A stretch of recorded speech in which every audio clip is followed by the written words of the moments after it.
Hello, and welcome back to Tour of the Dead, Season 3. So, I figure that today we would take a little step back and return to the story, which I have been kind of neglecting. I think it would be a good idea to do a bit of a recap. So, we're going to sit down and listen to some radio messages together. Some of these will be ones I have already covered when I played them in map.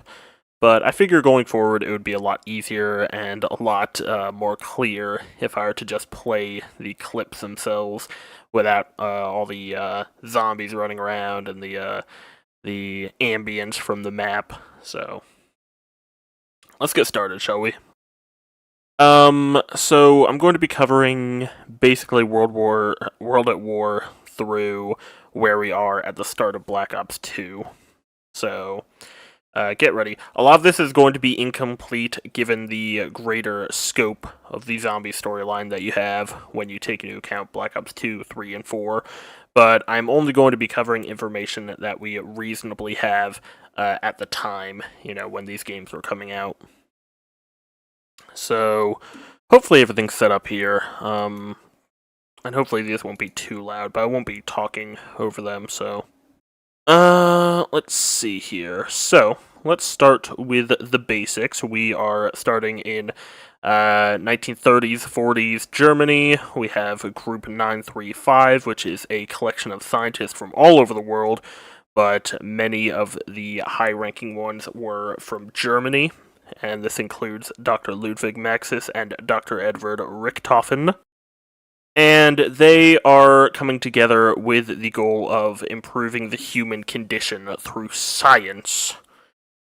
Now, a lot of this research starts with the discovery of Element 115, a strange alien matter that has very intriguing properties, one of which is reanimating the dead.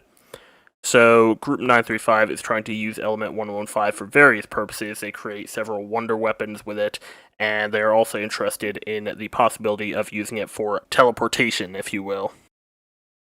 So, this leads us to. Let me play an audio log, shall I? Let me play this one. So this is one of the earliest ones where we have Dr. Maxis talking to a group of 935 scientists here. And I don't think this is one I could actually play in game because this is apparently only for the iPod Touch version of the game.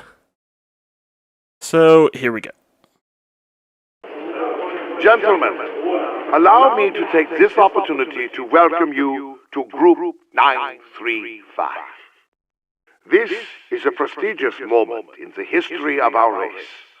You represent the future of technological advancement. You are the pioneers of human discovery. In your hands lies the destiny of mankind. In our hands is a great power, and with that power comes a price. You have volunteered to be part of this great experiment, and with that decision comes the responsibility of absolute secrecy. No one is to know what you do, where you work, what our research has uncovered, or what our purpose will be. You will have no further contact with your governments or with your families. Your decision to fully dedicate your lives to Group 935 is absolute. In your lockers, you will find your Field Ops Manual, which will direct you should our manifesto get compromised. We cannot afford to let this power fall into the wrong hands, and therefore the Field Ops Manual should be considered your Bible. Make your preparations now. A new dawn is beginning for mankind. So, as you can see, this is very kind of cult-like, honestly. There's actually a little page from the field manual that later got released, which reads, "In the event of any critical failure, you are instructed to take your cyanide tablet that's included in your field operations kit. In the event that you have misplaced yours, there are several methods that will accomplish the same task. So yeah, kill yourself so the secrets of Route 935 don't get out. Very simple stuff. Next I'm going to play one that is Maxis sending a letter to German High Command, because pretty early on, Maxis had already started making deals with the Nazis to start developing Element 115-based wonder weapons for them in return for them funding Group 935 research here. So this is Maxis having his assistant Sophia send a letter to the Reichstag High Command. Sophia, this letter is to go to the Reichstag High Command immediately. Gentlemen, it is with the utmost urgency that I draw your attention to the lack of funding being injected into the giant project. While I believe we are close to realizing the ultimate plan, we still have several years of development before it is ready. It would be folly to cut our expenditures so early in our development. As you know, early tests on the DG2 have easily outperformed expectations, and we fully anticipate mass-producing the Wunderwaffe within the next few years. Work on the matter transference has, however, come to a standstill. We simply do not have enough Element 115 to continue the experiments. The test subjects have survived teleportation, but are currently unresponsive to commands and cannot be controlled. If we are to overcome this obstacle, we need to increase the frequency and size of the experiment. To this end, I suggest we find not only a regular supply of 115, but that we also find a larger conduit to channel the energy. Our operatives in America have informed us that the U.S. has a large supply of the element at the Nevada base. So time is of the essence if we are to stay ahead of them. This cannot be done if you cut the budget, nor can it be done if you insist on pressuring us into action before we are ready. I am, of course, available for discussion on the matter, but in the meantime, I will continue with the work here and try to win this damned war. Signed, etc., etc., Dr. Maxis. Okay, so very clearly there, as I already explained, they're also talking about how the U.S. is also experimenting with 115, and this brings up the idea that basically every country that was heavily involved with World War II also had their own group of scientists working on researching Element 115. So Japan had Division 9, the Soviet Union had the Ascension Group, and I believe America's version is called Broken Arrow. So let's move on here. So we have a radio talking about how Maxis is trying to start controlling the zombies, but the experiments are not really working too well. They have to kill any test subject that they can't control, because obviously zombies are quite dangerous. So the reason he is trying to control the zombies, and it was kind of hinted at in that last radio message you just heard, was he mentioned realizing the ultimate plan, which I believe is in reference to Nazi Germany wanting Group 935 to create essentially a zombie army for them. So that is why Maxis is trying to control zombies. We don't really need to listen to that one, though. Well, we should listen to this one. This is the first one with Samantha, who we've talked about. Samantha, of course, is Dr. Maxis' daughter, and this is him talking to her about having a new dog named Fluffy. Now, you must be very diligent with her, Samantha. Owning a dog is a great responsibility. Yes, Father. Oh, I love her. You must feed her every day and walk her, and be very careful when you play with her. You know she's going to have puppies. Really? Can I keep the puppies too, Father? We'll see, Samantha. One step at a time. Okay, so pretty self-explanatory there. Let's move on. So we looked at that one. I think that's all the Doris ones I want to look at for the time being. Let's move on.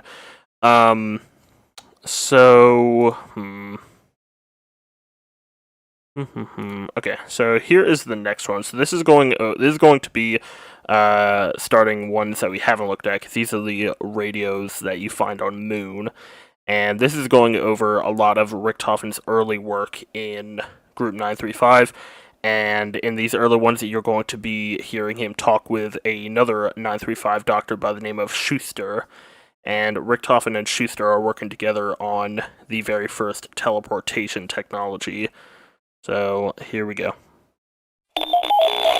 Log entry 38, date December 4, 1939. The matter transference prototype is prepared for test run number 151. We have now reduced our test subject's mass to prove that this is possible. Dr. Schuster, please give an overview. Yes, Dr. Richthofen.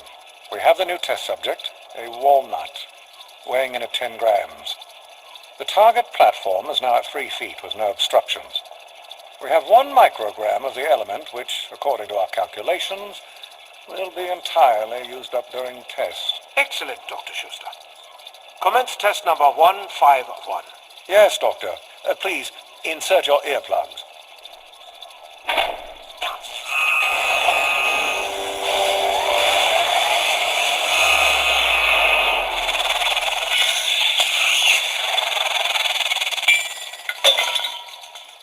Good God.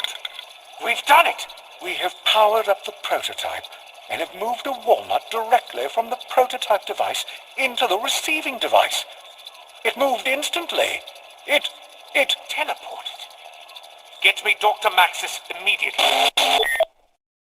So, yes, they successfully teleported a walnut, which is quite good, and they used up a small amount of Elemental 115 to do so. So, as you might be able to garner from Richthofen, he's not quite as unstable as you come to know him in all these other radio logs and in-game, and you will very quickly find out why. So, as of now, he still seems to be a normal scientist who is only interested in teleporter technology. So here, in this next one, we're going to be hearing how Dr. Maxis responded to finding out that they teleported a walnut. But this is not the crucial experiments that you are supposed to be working on. With all due respect, Dr. Maxis, this is a breakthrough of unimaginable proportions. What? That you moved a walnut a few feet? Yes, Edward. We will improve the human condition by revolutionizing the walnut industry. I can see it now. Edward's walnut delivery. Don't be obtuse. How dare you call me that? We are at war, Edward. I will admit that there is promise here. But until this war is won... Correct me if I'm wrong, Dr. Maxis, but Group 935 is a research organization. What was the motto? To improve the human condition? What business of ours is this war? Fine, Dr. Richthofen. I will let you in on a little administrative secret. We are finalizing a deal with the Nazi Party. We need funding. We need equipment. They need new weapons. Chances are this war will end soon with a treaty or two, and we will be in a much better position to help the world. Are you certain this won't cause massive defections? We have scientists from all over the world working with us. That is why it is with the utmost confidence that I share this with you. No one will know of this. This is simply the breaking of an egg to make an omelette. Think of the tactical advantage we would have. Think of the cost. Think of the time.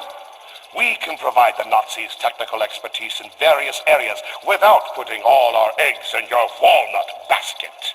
Good day, Edward, and get back to your real work.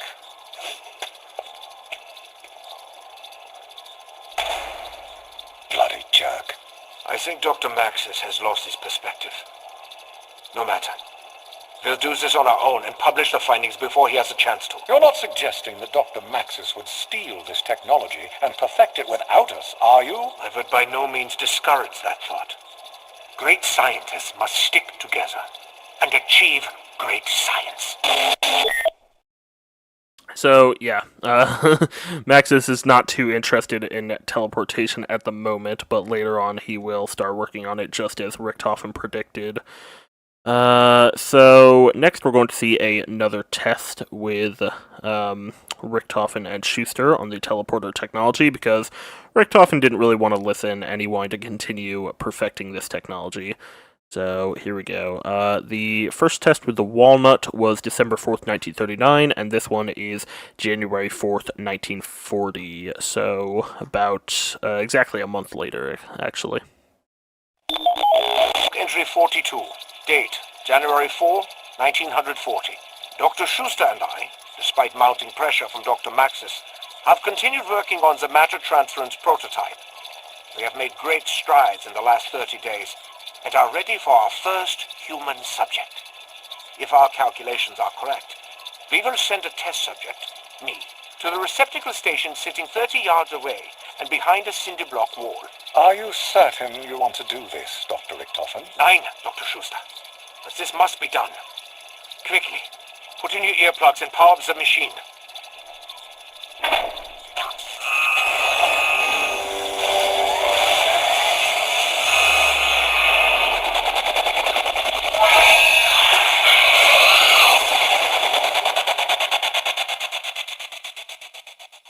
Is there a power outage? Why is it so dark? I feel almost weightless. How very unexpected. Dr. Schuster? Hello? There. I can see now. Oh my God. I'm standing in a circular cave, surrounded by some kind of machinery. It's like nothing I've ever seen before. It looks almost alien in nature. There's a pyramid structure in the center of the room. I'm going to try and carefully touch it. Static electricity. It's smooth to the touch. Very cold. Not a speck of dust. Might be hollow. The chamber is quite large. I see what looks like capacitors in the ceiling of the chamber, but there are no obvious connections to anything electrical. What is this place? Dr. Schuster? Is that you? Dr. Schuster? Look at this. It appears to be covered in some kind of hieroglyphic language. I've not seen anything like it before. Why are you whispering to me? There's no need for that. Glass is loose. Do you hear that? It sounds like...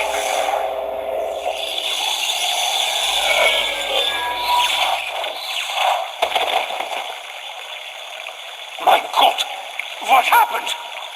I seem to be in some kind of jungle. I can't be certain of where I am.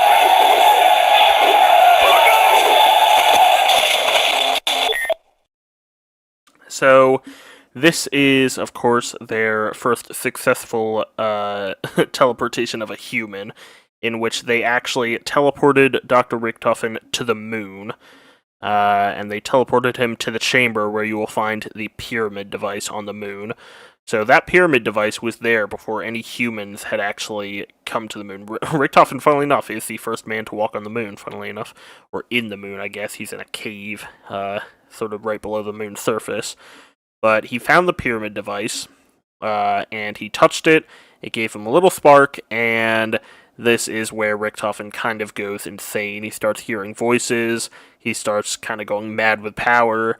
And all of the why in here is explained a bit later. I want to say much later. We're not going to be talking about it in this video, but suffice to say, the pyramid is filled with essentially pure evil, and Richtofen kind of just took it full force when he touched the pyramid. Afterwards, he was quickly teleported back to Earth into the jungles where Shangri-La takes place.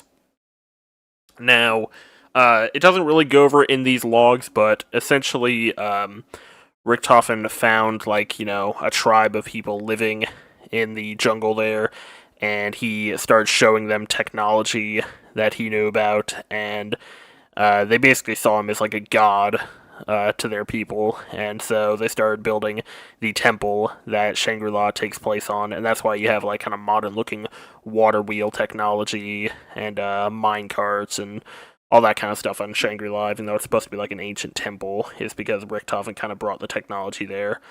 Richtofen also found out about the 115 meteor that was there, and eventually he would come back to shrink that down to create the focusing stone in the Shangri-La Easter egg. So we'll go back to Shangri-La to listen to some radio logs there towards the latter half of this video. But just know that Richtofen went from the Group 935 research facility to the moon, where he touched the pyramid device. He went crazy and was soon teleported to the jungles of Shangri-La. And eventually he would return through teleportation. It's not really clear how, but he eventually returned back to Group 935, which is where we pick up here with Dr. Schuster. This is less than a month later. January 4th was the last audio log, and this one is January 23rd, so just a couple weeks later.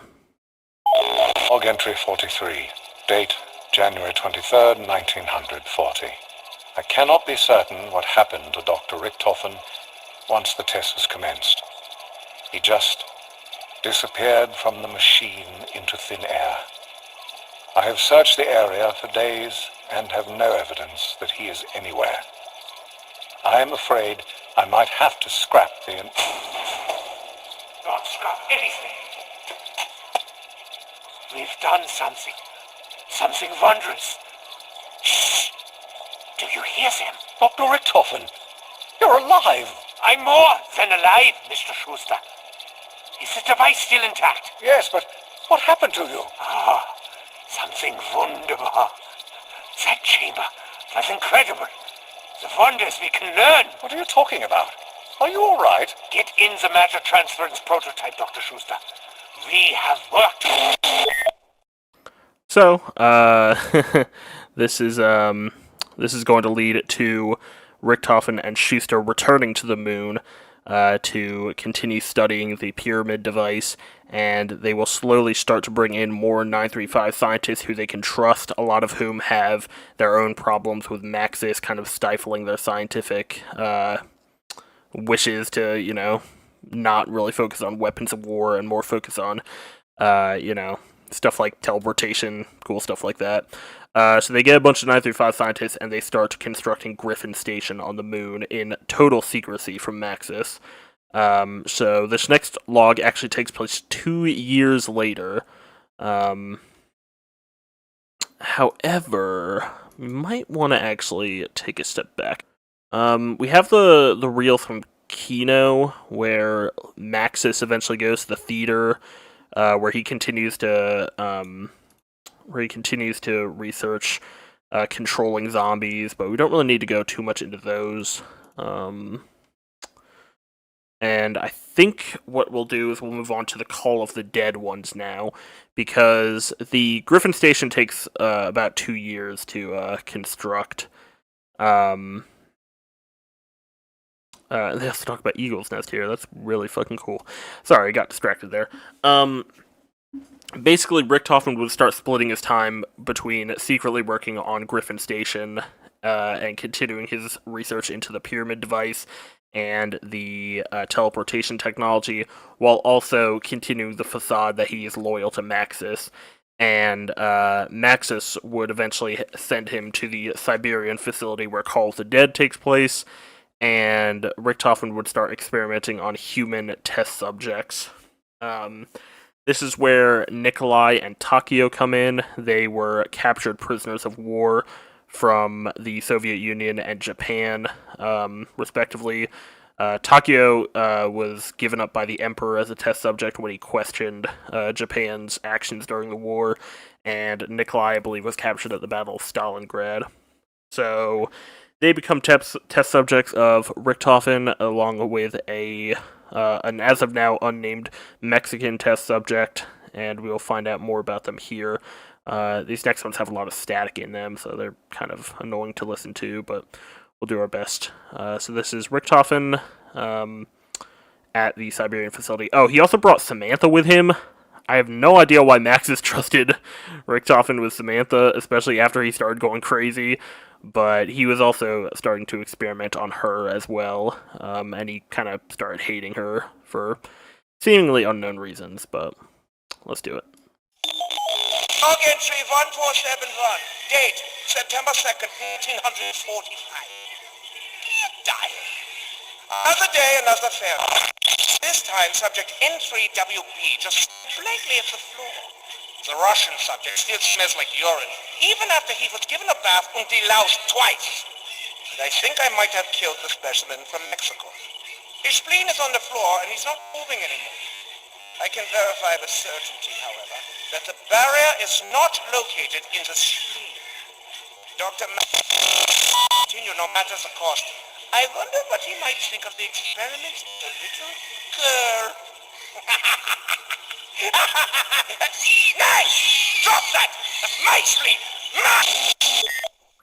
So here he's talking about how he believes he killed the test subject from Mexico when he tried to find some kind of barrier located in his spleen. So yeah, that's already one test subject down, and he feels like he needs to replace him. Subject N3WB is Takio, who is just staring blankly at the floor, and the Russian subject is obviously Nikolai. So yeah, let's move on here. So this next one is 8 days later. This one, do we need to listen to this one? I don't know if we need to listen to this one, actually. He says he still has not had any luck reprogramming at the live specimens. And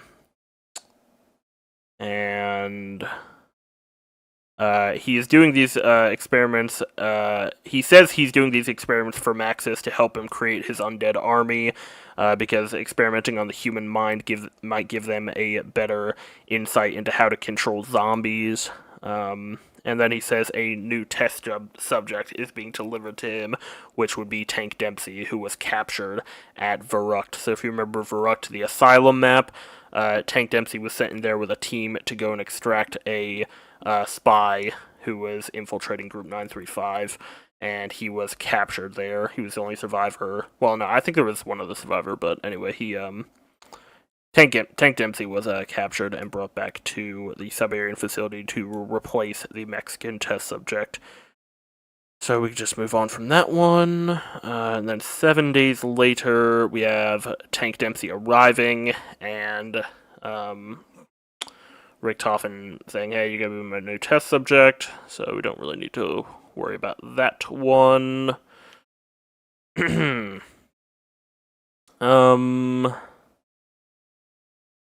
don't want to play a lot of these because I hate the staticky stuff they do in them.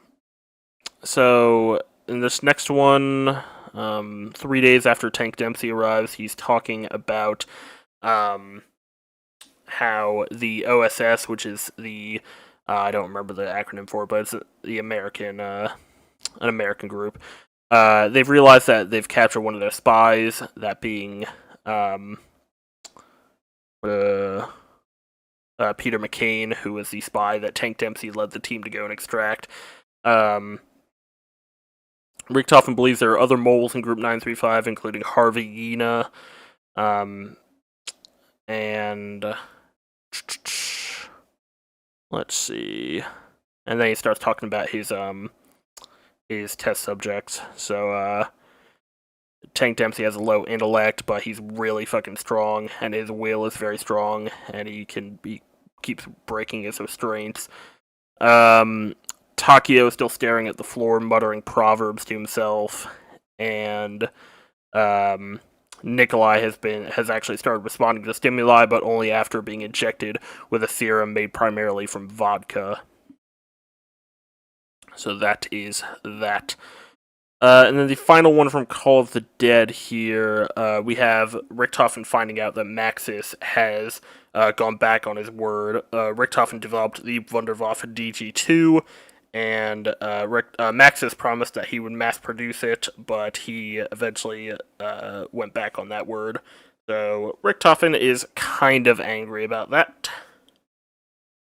And he says he doesn't deserve his perch of power, he doesn't know what to do with it, but I know just what to do with him, and I'll take care of that little brat when I get the chance to, referring to Samantha. So, yeah, that kind of explains more of why Richtofen hates Maxis. More than just him being crazy, Maxis never really, believed in Richtofen. He never, he never supported his teleportation experiments, and he went back on his word to produce Richtofen's wonder weapon. So, that is all for Call of the Dead. Next, let us go back to the moon, where 2 years into the construction of Griffin Station, we have Richtofen speaking to his 935 insurrectionists, I guess you could call them. So, here we go. Gentlemen, for 2 long years we have toiled here and at Eagle's Nest to build our fortifications. For 2 long years we have taken equipment to build up our labs. For 2 long years we have worked under Group 935, believing that Dr. Maxis truly wants to help the world. For 2 long years we've led a double life. Today, that all ends. I bring to you what this project is all about. What I have worked to keep from my enemy. What is it, Dr. Richtofen? Looks alien.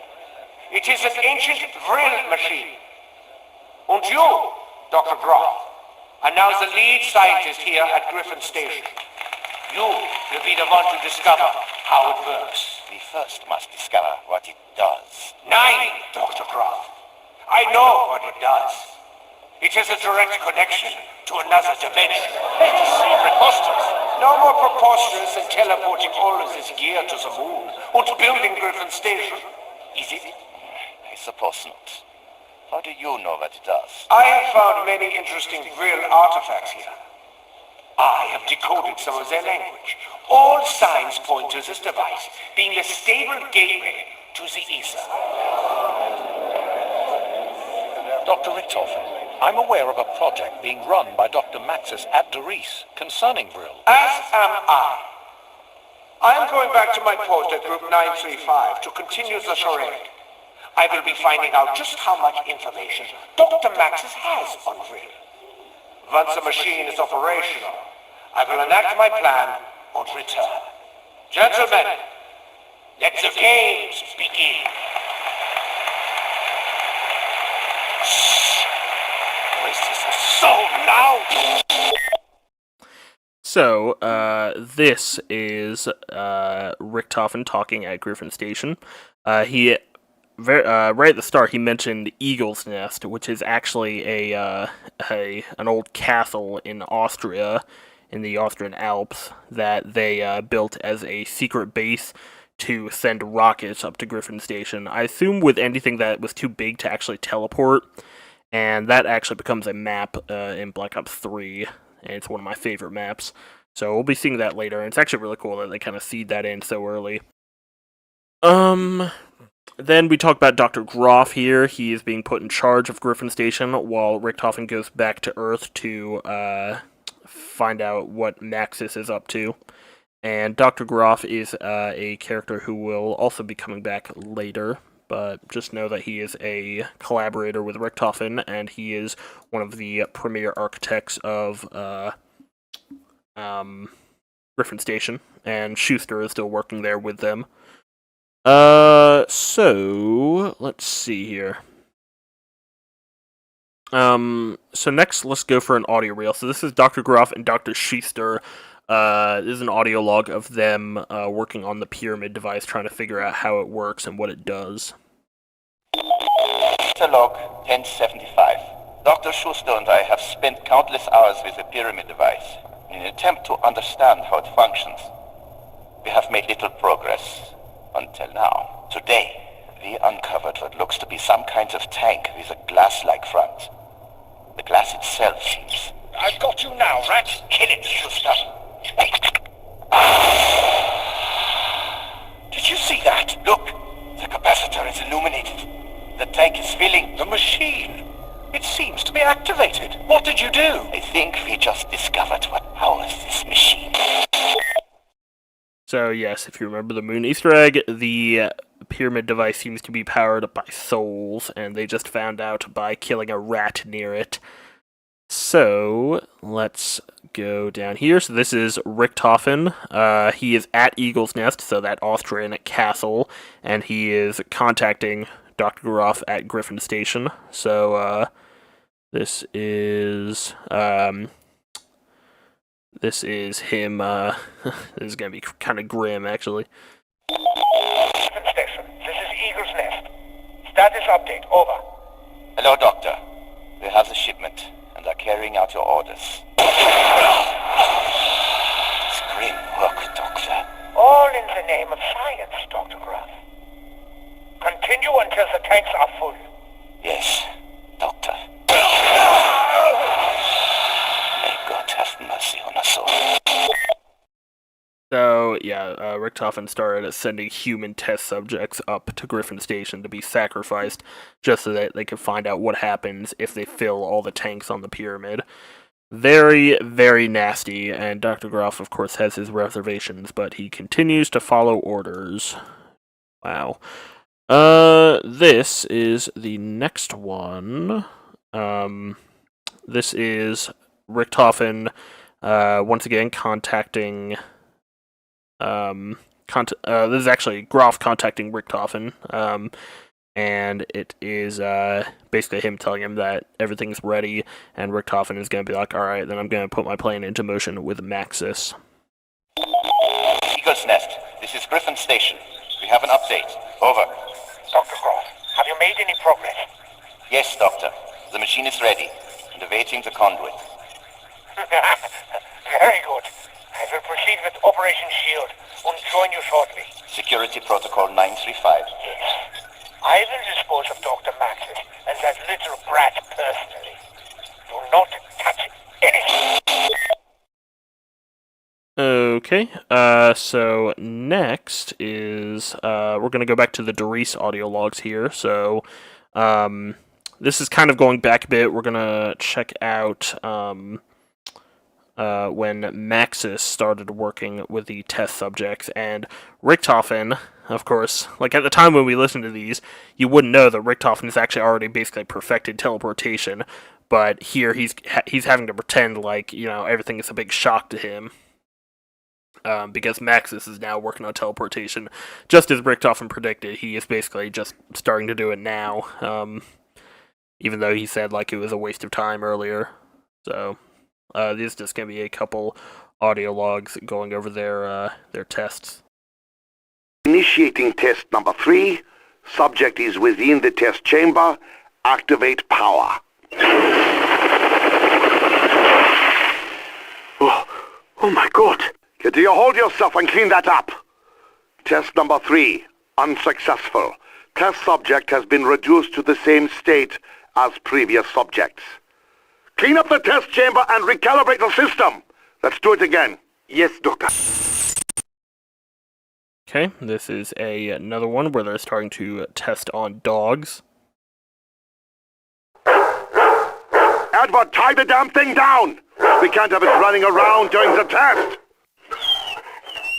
It's tied down now, Dr. Maxis. Initiating test number 5. Subject is within the test chamber. Activate power. Searching for vitals. No reading, Doctor. The subject has disappeared. Dr. Maxis, we've done it! Don't be foolish! Test number 5 is unsuccessful. Subject has vanished, yes, but has not reappeared at the mainframe. Recalibrate the damn system, now! And next up is... Okay, so this is the final one where we go back to Richtofen's plan against Maxis. So this is where Maxis decides to use his daughter's dog Fluffy as the test subject, and Richtofen decides to deal with Maxis, his daughter, and her little dog too, all at the same time. Initiating test number 6. Subject is within test chamber. Activate power. Damn it, Edward! Did you set up the device correctly? Yes, Doctor. As per your specifications. If you had done it to my specifications, then it would have worked, wouldn't it? As usual, your incompetence has... What? Do you hear that, Doctor? Quiet, you fool!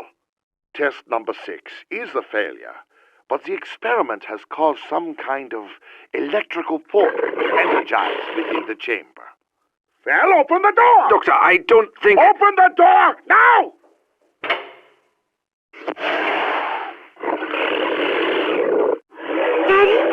What are you doing with Flossie? Damn it, Samantha, I told you never to come in here. Edward, get her out of here. Yes, Doctor. What's wrong with her? Daddy, what did you do? Flossie! Come back here, Samantha! Stop her! Easy. Come here, Samantha. Good girl, Flossie. Gently, Samantha. That's not Flossie anymore. We must get out of here. What? Edward, what are you doing? Open the door! Edward, open this door now! I'm scared.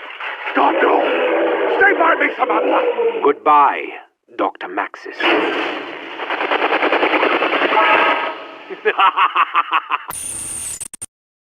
So Edward believed that the teleportation would kill Maxis, Samantha, and their dog. The dog, of course, from the first teleportation became the first Hellhound, which you see on many maps. And unfortunately, things didn't really go as he planned, because the dog, and it's not really clear where it went, but it became the Hellhound, so that's not really important. But Samantha and Dr. Maxis went to two different places. Samantha, we're going to find out in this next log, arrived on the moon, whereas Dr. Maxis,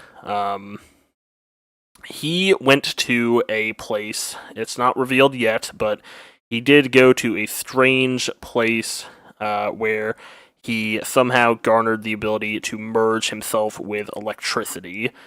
That might seem fucking insane, but, you know, weirder things have happened. So let's go back to the moon, where Groff and Schuster are continuing to work, and they're just about to finish filling the tanks on the pyramid device. From now on, I might be calling the pyramid device the MPD, or Moon Pyramid Device, as that is what it is generally called.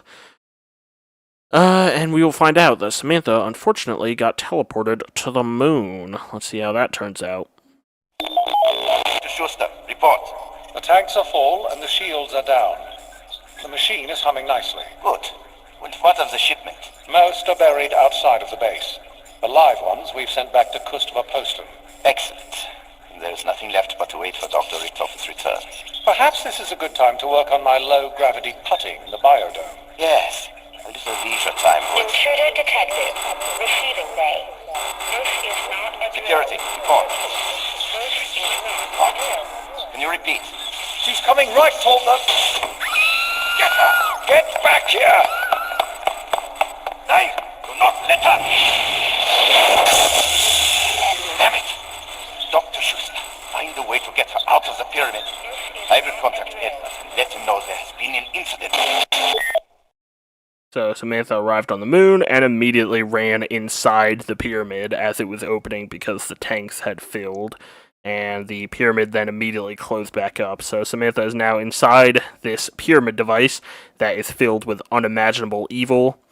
I want to actually go back and talk about something that they were mentioning earlier, and that was Richthofen talking about this thing called Vril. Vril doesn't have a very concrete definition, but I believe it is just essentially the energy of the ether. And when they're talking about the ether, they're basically talking about this other dimension that exists, this other plane of reality that contains a very powerful energy, that energy being Vril. And also Element 115 has a very deep connection with the ether. And this is all stuff that we're going to find out more in Black Ops 3 specifically. So, now that we know that this Vril energy is connected to Element 115 and is responsible for turning Richthofen into an absolute crazy psychopath, Samantha is now inside of the pyramid. So you can only imagine what's going on with her when just a mere touch of the surface of the pyramid did what it did to Richthofen. Meanwhile, with Maxis, we still don't know where he is, and they're going to be talking about him in this next one. They're going to be trying to report to Richthofen what happened. How did she end up there? No matter. I know what must be done. In the meantime, see if you can find Dr. Maxis. Perhaps he can talk some sense into her. Did you not deal with him already? Yes, but if the child ends up there, then Maxis must be somewhere too. Find him. How do you propose? Dr. Groff, I cannot do everything for you. I leave this in your capable hands. There is much to be done. Yes, Doctor. Oh, and Groff? Yes. I keep an eye out for an evil-looking dog while you're at it. So, they are going to try and find Maxis, and, funnily enough, they kind of succeed, as we find out in this next one. Groff and Schuster work together with all the fancy technology at Griffin Station, and they end up, finding Dr. Maxis somehow. So let's see how that turns out. I hope this works. Schuster, power it up. Systems nominal. Accessing her device. Interface via MTD active. Accessing MTD. MTD integrity check nominal. Awaiting input. Excellent. Bring the sample. Analyzing MTD. Creating profile. Profile created. Excellent. Now, scan for target. Yes, Doctor. Target located. Bring him here. Immediately.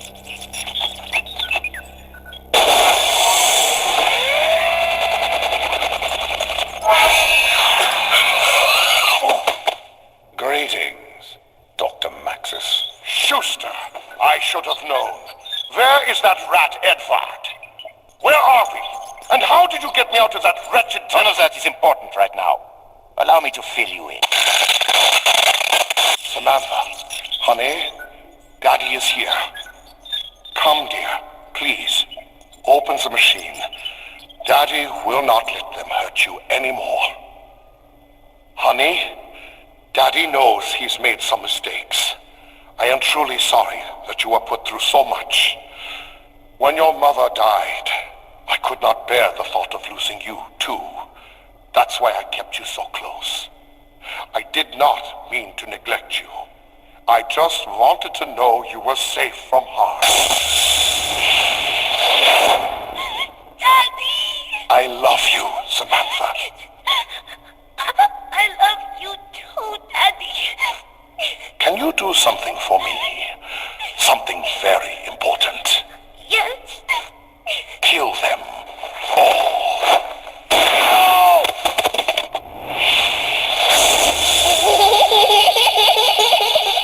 We are doomed. So, Maxis was retrieved from wherever he was. He went to the pyramid. He managed to get Samantha to come out, only to pull out a gun and shoot himself in the head, killing his physical body and giving Samantha the last little push she needed to want to take full revenge on all of the people who betrayed Maxis. And as a result, she went back inside the pyramid and, using all of the real power inside, gained full control of the zombies. She started murdering all of the 935 scientists at Griffin Station, including Groff and Schuster. I believe they both died here. And started the zombie outbreak wherever she damn well pleased, mostly focusing on 935 and other 115 research facilities, which is why that's where many of the maps take place. I don't believe this is like a global outbreak of zombies. I believe it is very much targeted in areas with heavy concentrations of element 115. So, let's move on to a little later. Now that Samantha's in control, we have, so we have two options. We can talk about what happens in the actual gameplay, or we could go to the Ascension. Let's do the Ascension stuff now. So, this is talking about the Ascension group. So this is essentially the Soviet Union equivalent of Group 935. So here we have the one of the lead scientists of the Ascension group, I think his name's Anton. Let's see if I can find out. Yep, Anton Gersh, and his little monkey assistant, Yuri Zavoysky. Not a literal monkey, but he is a scientist monkey who is kind of smooth-brained, according to Gersh. So, let's talk about this. He will be talking about Project Mercury here, which I believe is the code name for what becomes known as the Gersh device, which is essentially a black hole generator. He will also be talking about the Casimir mechanism, which is kind of it's very it's a very nebulous term. I believe it has something to do with basically a pocket dimension that can be created using the Gersh device. So we will be hearing from Dr. Gersh here. Convey my sincere gratitude to you for that. But on to business. I am pleased to report that all projects are running smoothly again after recent personnel changes. As I had previously mentioned, Yuri Zavoysky is a brilliant scientist, but he has so far proven incapable of handling Project Mercury, or as you call it, the Gersh device. So, due to numerous delays and setbacks, I have sadly been forced to transfer Yuri to the 8K64-A experiments. I have decided that your nephew should take his place, and look forward to working with him directly. Yuri's incident with the Casimir mechanism leaves no doubt in my mind that this is the right decision. The explosion caused the mechanism significant damage. It will take time to remanufacture all of the parts, unless some of them can be salvaged. Yeah, the Casimir mechanism is some kind of device that they're using to, in some way, harness the power of this black hole technology that they're developing. Whether that be through creating pocket dimensions, creating energy sources, or creating it as some kind of weaponry. Who knows? So next is from Yuri, and when Gersh was talking about transferring to AT-64A, that is the rocket program that the Ascension group has going, and Yuri is not very happy with that.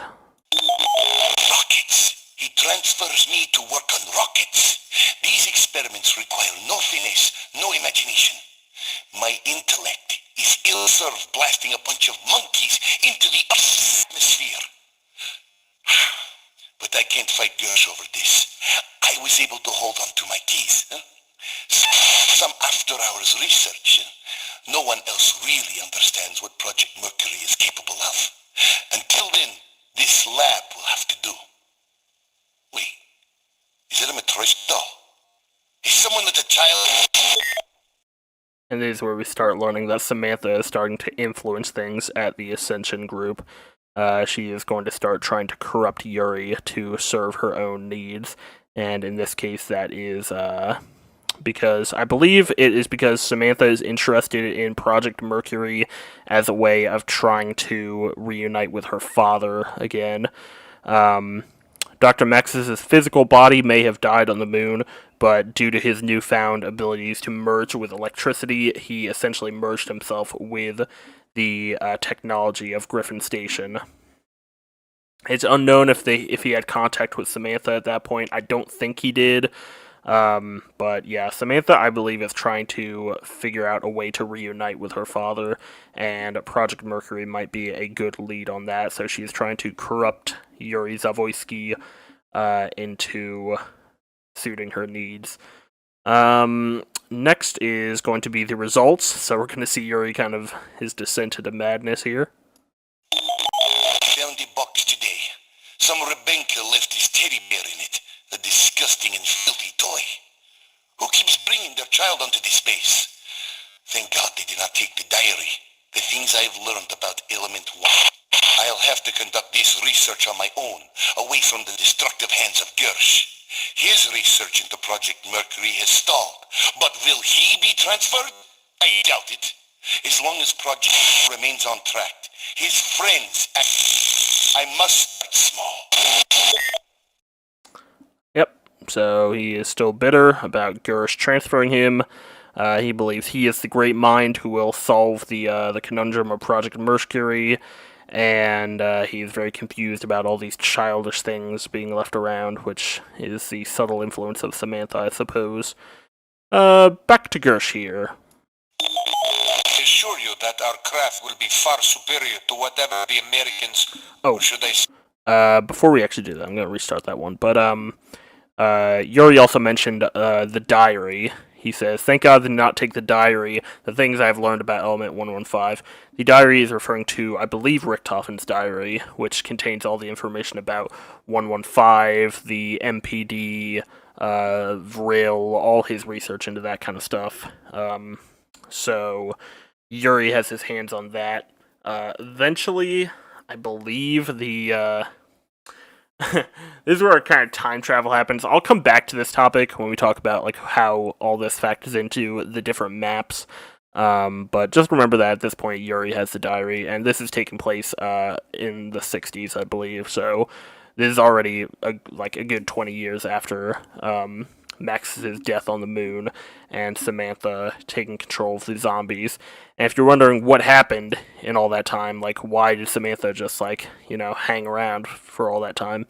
There wasn't really a lot to do. Richtofen, he did do stuff that we will be talking about, but eventually he kind of went through time, so he appeared in the future, so she had no way of actually reaching him once he traveled forward in time. And we will talk about all that stuff. But let's continue on with Dr. Gersh. I assure you that our craft will be far superior to whatever the Americans, or should I say, Canadians, are developing. Finally, Project Thunder is nearing completion. My staff has assured me that the remaining issues of the effective range and power cell size will be solved within the next few months. Oh, and also, you should know that Dr. Zavoysky does not appear to be adjusting to his new position. He has been hostile towards the other scientists, at least more than usual, and has frequently been seen muttering to himself. The transition must have been hard for him, but if he does not learn his place soon, I may require another, more competent scientist to replace him. Project Thunder, I believe, is referring to the Thunder Gun, but I'm not entirely sure. I thought the Thunder Gun was a 935 thing, but hey, what do I know? It doesn't really matter too much. So, moving on, back to Yuri here. This is him really kind of succumbing to Samantha's voice in his head. He's really kind of succumbing to essentially the same thing Richtofen kind of went through, is that he's just hearing these crazy evil voices in his head, this time being channeled through Samantha, using all this real power she's getting from the MPD. He's after in my head. Always in my head. I can't find her. I can't. Oh, I can't stop it. Keep it out. Why won't she leave me alone? Calm down, Yuri. Calm down. No, I won't. Shut up. You stop. Fine. Okay. I will. Alright, and this is the last one where Yuri confronts Gersh and follows through with Samantha's plan. This had better be good, Yuri. The fact that you are even in this lab again is reason enough to have you permanently removed. If you've done anything that will ruin Ned's inspection tomorrow, do not worry. You will not be disappointed. In fact, I'm sure you won't forget it. But I can't take all the credits. If you will do me the honors.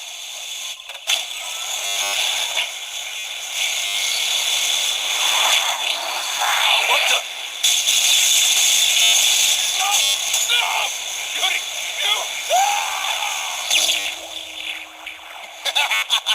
You fat pig! Enjoy your trip! Oh no! No! What have I done? Rip Yuri, and Rip Gersh as well. So, Gersh got sucked into a black hole, and he became, kind of trapped in his own little, pocket black hole, and he's trapped in Ascension, where we'll come back to him when we talk about the Ascension Easter egg there. So now let's go back and talk about how all this works from a gameplay perspective. So going back to Samantha gaining control of the zombies, Maxis dies on the moon, and all of 935 is wiped out at Griffin Station. Now, Richtofen is not there at the time. He is, away from all this, but he knows that Samantha is going to be trying to get to him. So he wants to find a way to destroy Samantha, and as we find out in Moon, he wants to pretty much take her place and have ultimate control over the zombies with massive amounts of real energy through the MPD.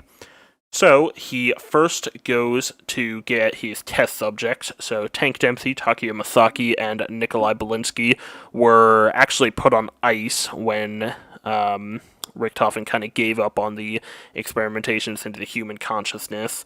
So, he put them into basically cryostasis for a while he continued his teleportation experiments with Maxis and building Griffin Station and all that. But he knew he would need help to try and stop Samantha. They eventually bring up this plot point of this thing called the Elemental Shard, which Richtofen used to kind of by accident bind his soul with the souls of those three. But we're not really going to go into that too much right now. It's explained in these early games that they're basically following him because of all their brainwashing and conditioning that makes them basically really obedient to him. So, in terms of the maps that we have, Nocturne Toten is not really part of the story. It's just random soldiers on a random airfield fighting off zombies because of a nearby, like a crash of Element 115. Like someone was transporting it and it crashed. I think a plane or maybe a truck, I don't know. Verrucht is Tank Dempsey and his team trying to go in and save Peter McCain the spy, but they eventually die and Tank gets captured. Shi no Numa is the first time we have Richtofen and the three other characters working together. This is where they go to the Division 9 Rising Sun facility in Japan, where Richtofen's diary is being held. Basically, it was said that when Maxis transferred Richtofen, he had when he transferred him away from the Siberia facility, he had a lot of his research taken, and that probably included his diary. So that was moved to the Rising Sun facility because Division 9 was eventually kind of basically subservient to Group 935. So they go to the Rising Sun facility and they get Richtofen's diary. That would be Shi no Numa. They then return to Germany, which is where Der Riese takes place. There is actually, I don't think I have it up here, but the Der Riese facility eventually fell, and there is a radio log of Dr. H. Porter killing himself as the facility falls, which we did listen to in the original Der Riese video. The season 1 finale. So they go there, and they are planning on using the teleporter to go to the teleporter from Der Riese to go to the moon to fight Samantha. Obviously, that would never work, but it didn't really matter because the Wunderwaffe that they were using overloaded the teleporter and actually sent them forward into the future. So this is the first time that one of their teleporters not only sends them through space, but through time as well. So this sends them to the ruins of the theater facility, the Kino der Toten map, where Maxis was doing his experiments on zombies to try and control them. By this point, obviously, Group 935 is basically wiped out, so it's just a ruined theater that they used to operate out of. So they fight zombies there, and eventually, this is where I'm not too sure of the story, because I believe they may have retconned it at some point, but I think maybe they didn't get the diary, they lost the diary, and it turns out they traveled through time, but the diary didn't, and the diary ended up in the hands of the Ascension group. But I legitimately don't know. Yeah, it says on Ascension they're going there to recover his diary, so I guess they just lost it, and it didn't travel through time with them. But yeah. So Yuri eventually gets his hands on the diary, which is where he gets all this information about Element 115. They go to the Ascension facility in Russia, and they get the diary. While they're there, you have the Casimir mechanism Easter egg, where Gersh is still trapped in the in the black hole, and you need to fix the Casimir mechanism to free him from Samantha. So you do that, and that's what the Casimir mechanism is. Then they take another teleporter because Richtofen now kind of has a new plan that he's going for, where he needs to get both the Vril device and the focusing stone, and that's going to all factor into his main plan. So Richtofen eventually uses a teleporter, and this time they teleport to like 2012, whenever, man, it was like 2009 actually, whenever Black Ops 1 came out. But they travel to the Siberian facility in 2009, where George Romero is filming his movie, his Call of the Dead movie. And Richtofen says like it was an accident, he didn't mean to do it, but in reality he did, and he manipulates the actors to get him the Vril device. What is the Vril device? I honestly don't even know. It's just some ancient like ether artifact. It's probably explained in some deeper lore book, but they don't really give too much explanation at this point during the story. Let me take a sip of water here. Woof, I love to talk. So he gets the Vril device, and that is one half of what he needs to do his grand scheme. So next they once again teleport, this time to Shangri-La. I don't really know what the time period is for Shangri-La, but this is where we're going to get into some new radio messages. So we listened to a couple of these while we were doing the Shangri-La Easter egg, but here they are in their entirety. So this is following the explorers Brock and Gary, who are trying to find what they call a gateway to Agartha, which is, my god, they are seeding that really early. They will find themselves continually killed by the temple's traps, and the Richtofen crew comes in and uses time travel, which you see in the Shangri-La Easter egg, to basically go back in time over and over again to stop them from dying. They get a little bit further, only to be killed by the next temple trap, and eventually they will find the focusing stone, only for it to be stolen away by Richtofen. And you'll find out what happens at the end when we get there. So first, let's listen to Brock and Gary coming across the temple. The heat and humidity is just excruciating. According to the locals, the temple should be in this mountain range just up this river. Gary, do you hear that? A waterfall. We must be close. Hand me the binoculars. There is a structure up ahead. If this is truly a gateway to Agartha, my work will finally be validated. Brock, I don't think this place is abandoned. Don't be silly. This place has to be thousands of years old. I have found some unfinished carvings around the structures I can't make out. They do not look like...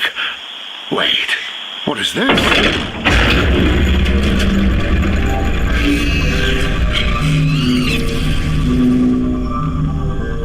What the hell was that? Why is the sky dark? It's an eclipse. We must have... Run!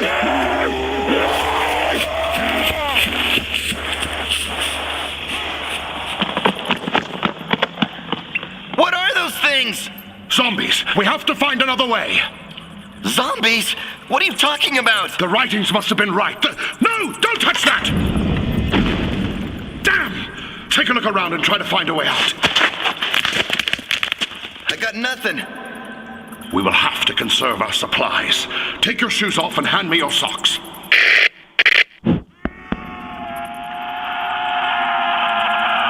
I have been trapped in the temple structure for days.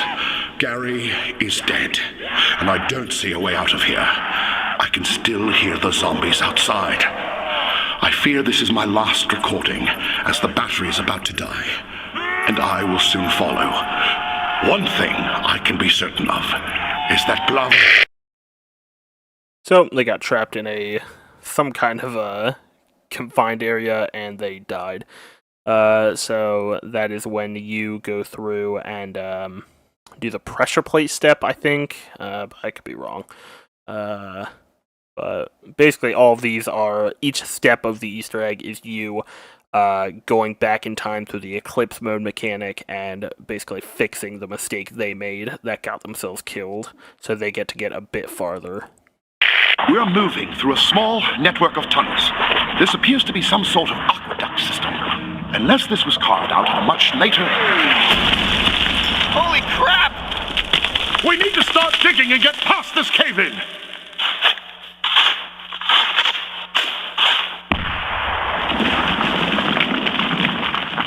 Well, we lucked out on that. I wouldn't classify any of this as lucky. Well, we are still alive. Shh. Do you hear that? Quickly, under there! Great, another dead end. Well, at least we're safe for now. Really?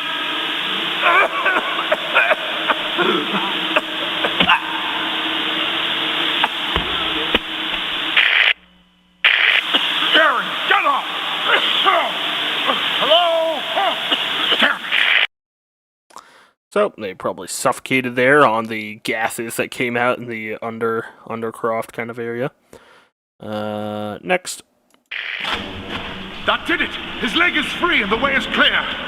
Let's get moving. We're moving through a small network of tunnels. This appears to be some sort of aqueduct system. Unless this was carved out at a much later... Holy crap! Okay, seems like they didn't get as far that time, but let's listen to the next one. Oh shit, this one, oh, I don't think the rest of these are, in here. Well, they have video things. Let's see. Let me click on these. Alright, I think I might just have to read out these last few. I'll do my best. I'm not a voice actor, though. Alright. Let's get out of here before spikes shoot out of the walls and the floors open up to a pit of lava! This place is massive. The architecture is not what I expected to see. It's more of an interpretation. What the hell is wrong with you? If this place doesn't kill us, the frickin' undead will. We're stuck inside some kind of trap-filled temple of death surrounded by a horde of undead, and you're talking about the rugs not matching the curtains. If you don't... That's static. Well, this is unfortunate. I rest my case. The walls are too slippery to climb. I can see a tube about halfway up the side of the well, but we can't reach it. Huh?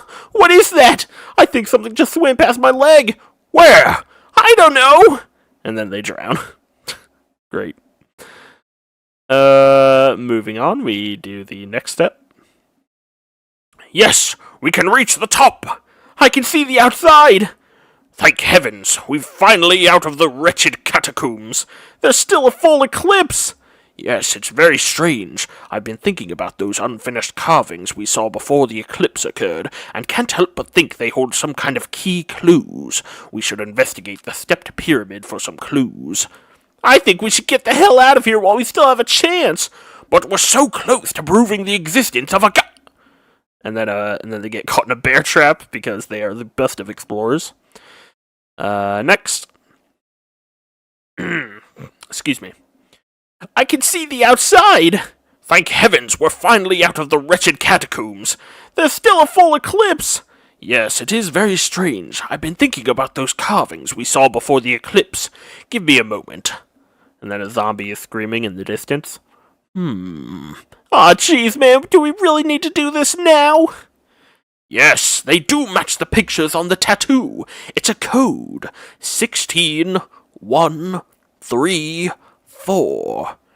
This doesn't mean much. Perhaps the answer lies inside that stepped pyramid. Next step.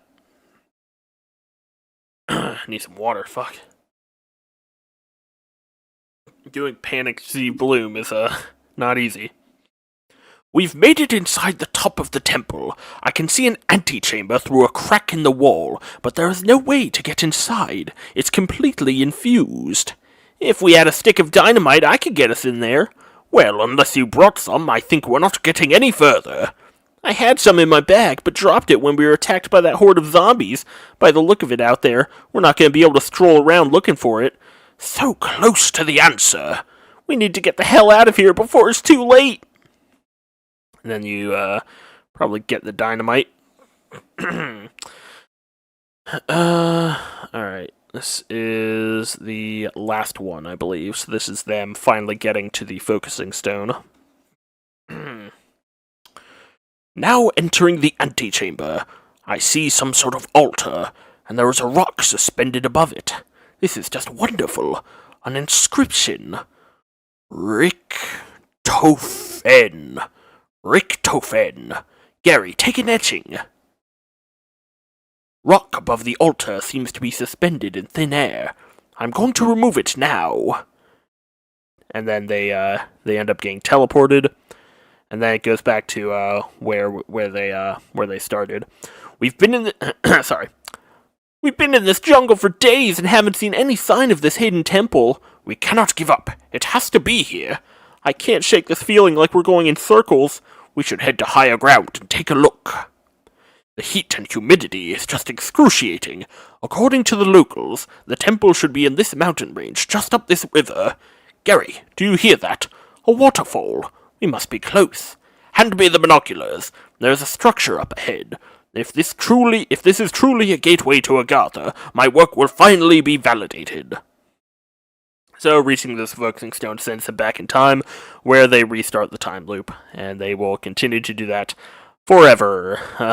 Poor Brock and Gary. My god, I was not expecting to have to voice act today. I'm already talking enough as it is. Alright, so that actually catches us up. So Richtofen gets his hands on the focusing stone and combines it with the Vril device that he got from the Call of the Dead Easter egg. And that means he is finally ready to go to the moon and fight Samantha. So let me actually pull up the moon thing here. Maybe we can play some clips here. So let's see. Let's see if there's any of these that are actually playable. Maybe not. Maybe not. Yeah, I don't actually think any of these are playable. Oh, wait. I mean, here's a Samantha one. But I want my body back, and I'll destroy that evil Richtofen for taking Daddy away! Yep.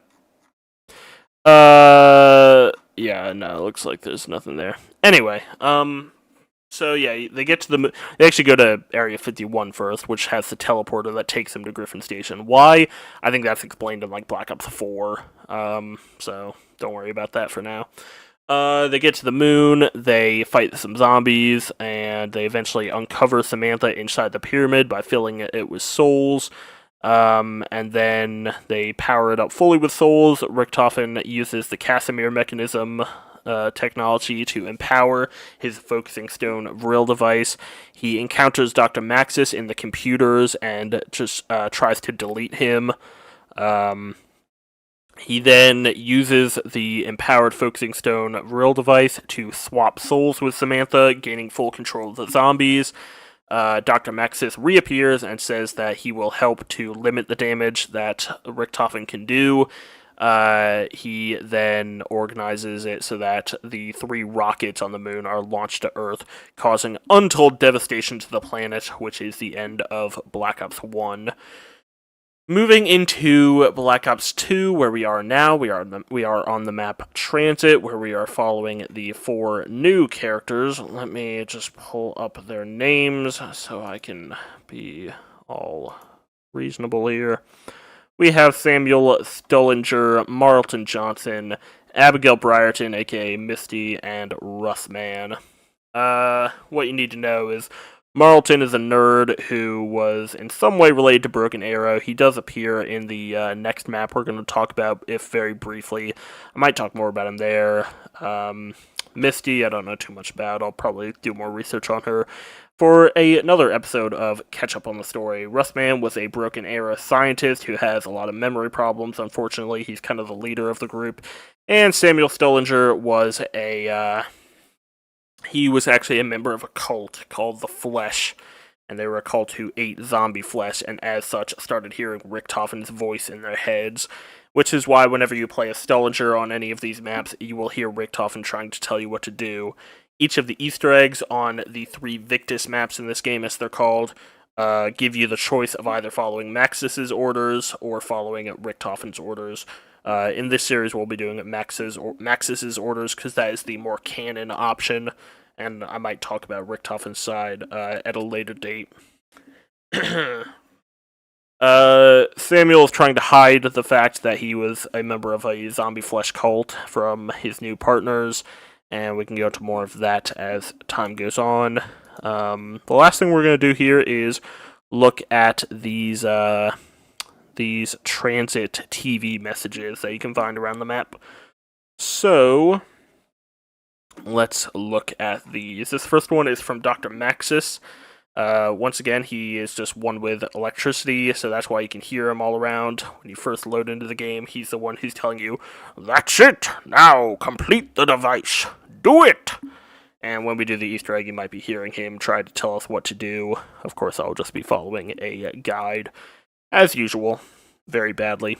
But here is him talking about what he did at the end of Moon, essentially. What has occurred cannot be undone. However, I realize the calculations were made in haste and could potentially threaten the entire globe. That was not the intent. I considered a possible plan B should this occur, but this plan would consist of creating global polarization devices that would... It appears I have difficulty speaking. Devices when the power... Shut the power... Me...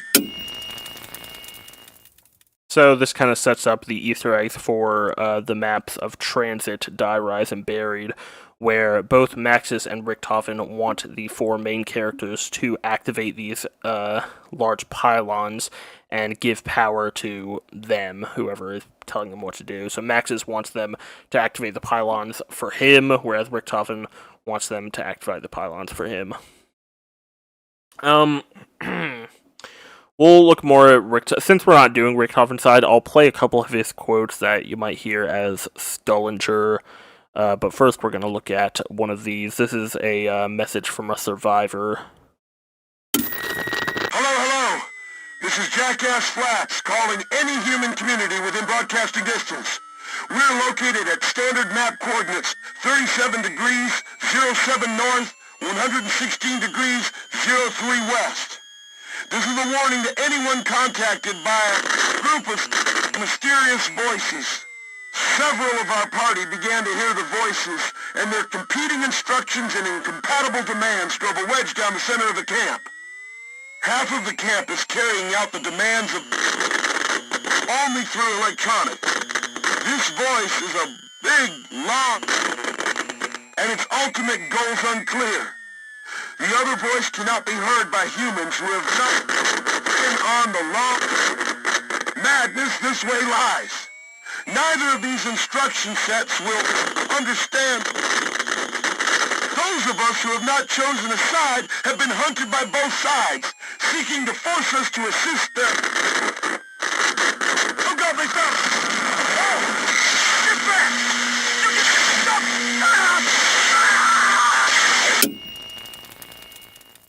Woof.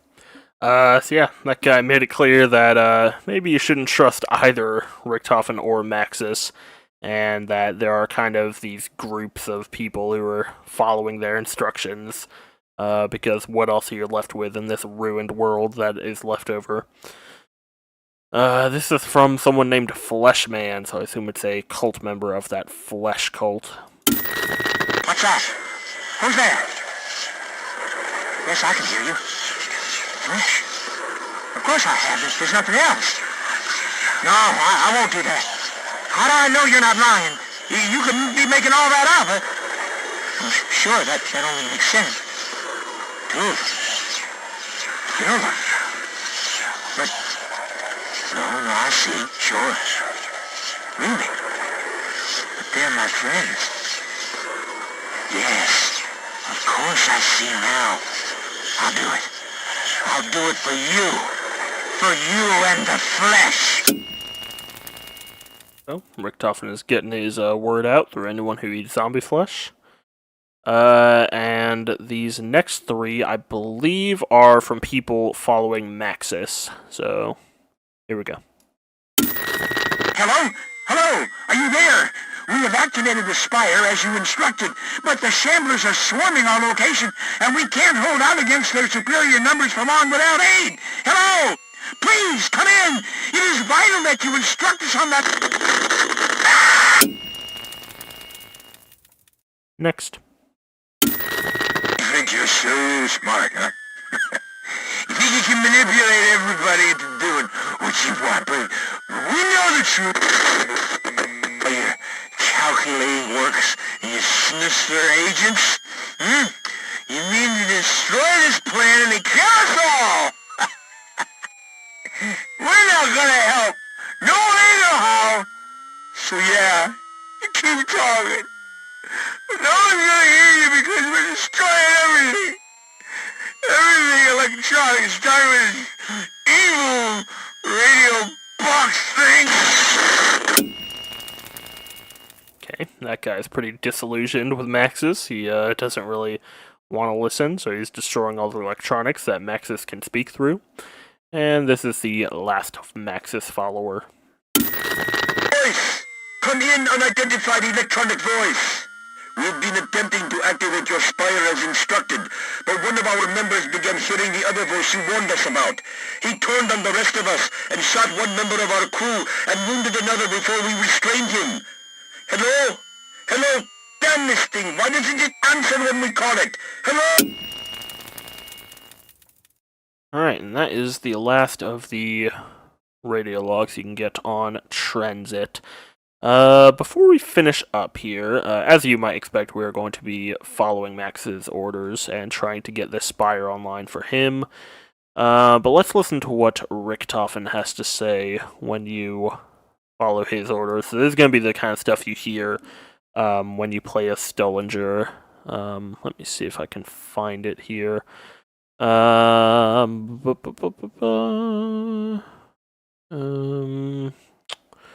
going to play the Maxis ones because that's the kind of stuff we'll be hearing when we actually play it, but here's some Richtofen ones. So, this is what Stullinger hears when you turn the power on. Ah, good job! Wunderbar! You've done well, my friend. But this is not a sprint. This is a marathon.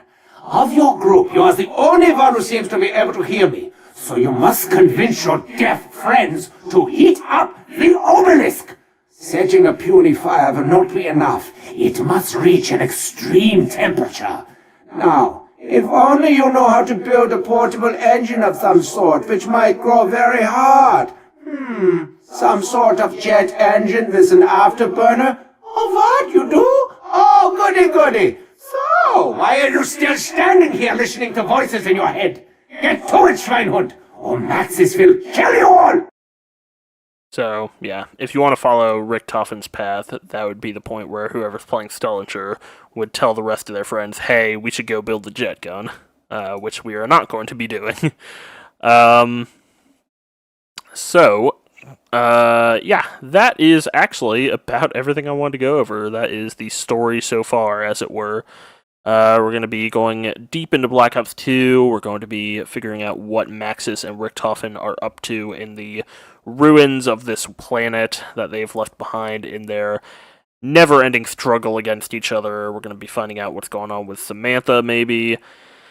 And we'll be finding out more about our new main characters that we have going on. Let's see, I'm thinking, is there anything else that we need to talk about? And I don't think there is. If there is anything, I will do another story video. And hopefully you enjoyed this one. And maybe next time we will talk probably when we play either Die Rise, but definitely Mob of the Dead. We'll be doing some more story on, because that is going to be a lot to talk about, and once again on Origins as well, probably Buried. There's a good amount of story to talk about in some of these missions. Maybe not Nuketown, but you never know. So, that'll be everything. Thank you so much for watching, and I hope you enjoy the rest of Season 3. Bye-bye!